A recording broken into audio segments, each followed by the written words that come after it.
Snow White and the Seven Little Friends. Once upon a time, in a faraway kingdom, there was a beautiful princess named Snow White. She had skin as white as snow, lips as red as roses, and hair as black as night. Everyone loved her, except her evil stepmother, the queen.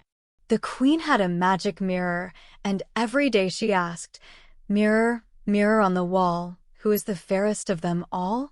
The mirror always said, "You, my queen." Until one day, it said, "Snow White is the fairest of them all." The queen was furious. She ordered a huntsman to take Snow White into the forest and get rid of her. But the kind huntsman couldn't do it. "Run, princess. Run far away and never return," he said.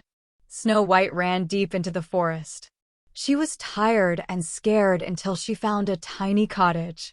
Inside, everything was small, tiny chairs, tiny beds, and tiny plates. She was so tired that she fell asleep on one of the little beds. That evening, 7 dwarfs returned home. They found Snow White sleeping. "Who is this girl?" they whispered. When she woke up, she told them her story. The dwarfs felt sorry for her and said, "You can stay with us, but be careful. The queen might find you." Meanwhile, the queen asked her mirror again, "Mirror, mirror on the wall, who is the fairest of them all?"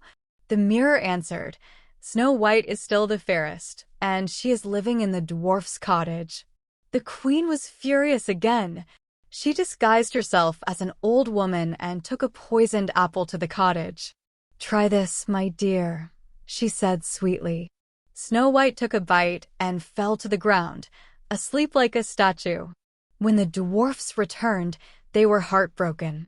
They placed her in a glass coffin and watched over her every day. One day, a prince came riding through the forest. He saw Snow White and thought she was the most beautiful girl in the world. He leaned down and gave her a gentle kiss. Suddenly, Snow White's eyes opened. The magic spell was broken. She smiled at the prince, and the dwarfs cheered with joy. The prince took Snow White to his castle, and they lived happily ever after. The end.